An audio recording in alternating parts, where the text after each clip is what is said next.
How's it going, everybody? In this video, I want to talk about the three major takeaways that I got after listening to the New York State Rifle and Pistol Association v. Bruen arguments that point towards a favorable two-way ruling. So let's talk about this. But real quick before we jump into this video, if you think it's time for the Supreme Court to once again uphold our Second Amendment rights, go ahead and hit that like button and subscribe. Also, I want to thank one of the main supporters of the channel, which is Acre Gold. Acre Gold helps you acquire physical gold bars through a monthly membership. You pay each month, and once you reach the price of the gold bars, they discreetly ship them to your house. Acre lets you invest in physical gold without the full price of the gold coming out of your pocket all at once. So if you're interested, head on over to Acre Gold using the link down in the details. Thank you again, Acre Gold, for supporting this channel. Also, I want you to know that this content is powered by the Firearms Policy Coalition, so head on over to joinfpc.org to help support the Second Amendment cause. Thank you again, Firearms Policy Coalition, for supporting this channel. So in this video, I want to go over the three main takeaways I got after listening to the Supreme Court New York State Rifle and Pistol Association v. Bruen arguments that point towards a favorable Second Amendment ruling. Now, for those of you who are not aware of what's going on in this entire case, this case is a challenge to the state of New York's concealed carry permit requirements. The state requires a person to provide proper cause to be issued a permit to carry concealed. The issue is that the state does not consider self-defense a proper cause, and therefore on that justification alone, people have their permits denied. So the whole question in this case is whether the state of New York violated the Second Amendment with their may issue licensing scheme that does not treat self-defense as a sufficient justification for a permit to be granted. Now, the Supreme Court heard oral arguments in this case on November 3rd, and this is important because it's the first Second Amendment case the Supreme Court has heard and will rule on in over a decade. If you want to listen to those arguments, I have a video up on my channel, and then I also have a kind of initial reaction video up on the channel as well. However, in this video, I want to talk about the three main takeaways I got after listening to the Supreme Court arguments. The first main takeaway is the fact that all the parties and the justices acknowledge that the Second Amendment protects a right to carry a handgun outside the home. This may seem novel and obvious to you as a listener. However, the arguments could have easily turned into a discussion of whether the right to self-defense exists outside the home. One of the main contentions the state of New York made in this case was similar to what other states and governments have also argued. That is that Heller said self-defense in the home is a core right, but that the right stops or lessens when you step outside your front door. However, the state later abandoned that position, and the question really became a non-issue in the arguments also. This fact is hit on at the very beginning of the arguments when the New York State Rifle and Pistol Association attorney stated, "Indeed, that history is so clear that New York no longer contests that carrying a handgun outside the home for purposes of self-defense is constitutionally protected activity." This statement came from the fact that the state's reply leading up to the arguments had ultimately conceded that the Second Amendment makes clear that there is a right to carry a firearm outside the home. However, the state then shifted their argument to say there is that right, but it's not an unlimited right, and that states can restrict carry in public, including in places like sensitive places or sensitive locations, is what they argued. This is part of my main takeaway for the arguments, because really from the outset of the arguments, the issue was framed as that there is a right to carry a handgun or carry a firearm outside the home. And since that is a fundamental right, the question was instead, how much restriction is the state allowed to engage in before they violate that right?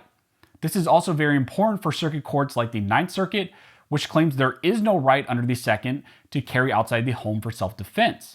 Well, now you have all the parties in the Supreme Court case here, and all the justices also appearing to claim that there is, and really that there is no question on that fact that there is a right to carry something outside your home for self-defense. The next main takeaway from the arguments is that all the parties and many of the justices appeared to acknowledge that text as informed by history and tradition is the correct analysis when dealing with Second Amendment cases. For example, in a response to a question asked by Justice Gorsuch on what the proper type of analysis is, the state of New York's representative said, "I think our view is that courts ought to follow what we understand to be the lesson from Heller, which is that you start with the text, history, and tradition, and when those sources provide you an answer one way or the other, either that the law is valid or that it's invalid, you end there and that's the end of the inquiry." Now, why is this important? Well, this is a drastic change in perspective that other states and governments at large have refused to acknowledge when they implement gun control laws.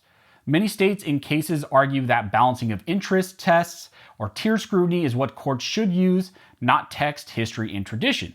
Along these lines, one of the other main takeaways is that you also had Justice Gorsuch ask a few times what they should do about lower courts who have used tiered-based scrutiny or balancing of interest tests instead of text, history, and tradition. In response, the petitioner's attorney stated, I think if it wanted to, it would go a long way to correcting some of the mistakes in the lower court to say that text, history, and tradition is the test, not part of the test, but the test inside and outside the home. Now, like I mentioned during the live stream, if you watched along with me, I think a lot of gun control advocates and people really on both sides, when they heard this, they went, oh crap.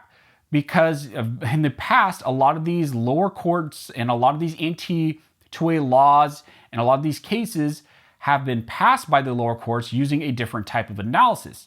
Well, now you have it being keyed up that this ruling here could include language reaffirming text, history, and tradition as the analysis, and that is the analysis start to finish. And that lower courts who decide to use a different type of analysis will be incorrect. This also goes a long way to opening up relitigation of cases by lower courts who did not use that type of analysis. For example, for those of us in the state of California, you could likely see a ton of new relitigation in handgun roster cases, California CCW cases, various restrictions on the possession of various items. Any case and any issue revolving around the Second Amendment that maybe a lower court used a different type of analysis, if the court here reaffirms text, history, and tradition as the test, that opens the door for relitigation in all of those. My last main takeaway from the arguments was that many of the justices, including Chief Justice Roberts, appeared to not buy the highly populated cities or areas and that they should be considered to be sensitive places. The state of New York tried to hide their law, and the law here restricting concealed carry licenses as if it was a simple restriction on people carrying concealed in places like football stadiums, courthouses, events, bars, etc.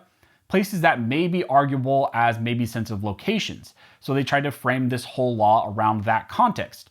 However, in reality, this law is a bar on concealed carry in public generally for self-defense. In talking about someone's rights to self-defense, he said, now I would think that arises in more populated areas.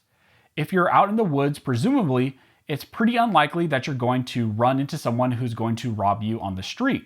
On the other hand, there are places in densely populated cities where it's more likely that that's where you're going to need a gun for self-defense. And you know, however, many policemen are assigned to that area, you know they are high crime areas. And what it seems to me that you are saying is that's probably the last place someone's going to get a permit to carry a handgun. How is that consistent with Heller's reasoning that the reason the Second Amendment applies a direct personal right for self-defense? This is also where Justice Roberts made that whole joke about how many people are actually mugged in the forest versus mugged in the cities. So those are my three main takeaways from the arguments. First, that the court appears to recognize the right to self-defense extends outside the home, that text, history, and tradition is the correct type of analysis on two-way issues, and that this is not an issue on sensitive places, that this is not simply a sensitive place restriction. So if you guys have any questions, go ahead and comment down below and I'll try to answer the best of my ability. Also, if you guys like this video and like to support the channel, one of the best ways to do that is to like, comment, and subscribe. All those things help to fuel the algorithm or fuel Al Gore's rhythm. It adds fuel to his jet and it signals to YouTube that you guys see value in these videos and in this type of two-way news. So thank you so much to everybody who's liked, commented, subscribed, who's hit the notification bell. You guys are directly impacting these videos, impacting this channel, and helping me reach more people than ever, and I cannot thank you enough. Thank you to everybody who subscribed. You helped me reach my 200,000 subscriber goal by the end of the year. I never thought it would happen, but because of you guys helped me crush that, and now we are moving towards 300,000 subscribers. So if you're a lurker, if you've been watching the channel for a while, and if you haven't subscribed, I would greatly appreciate it if you subscribed. And also, if you're a new subscriber, go ahead and comment down below that you're a new subscriber, and I will make sure I comment back to you. So as always, thank you all for watching. Don't forget to like and subscribe. And never forget, this nation was built by armed scholars, and this nation will be maintained by armed scholars.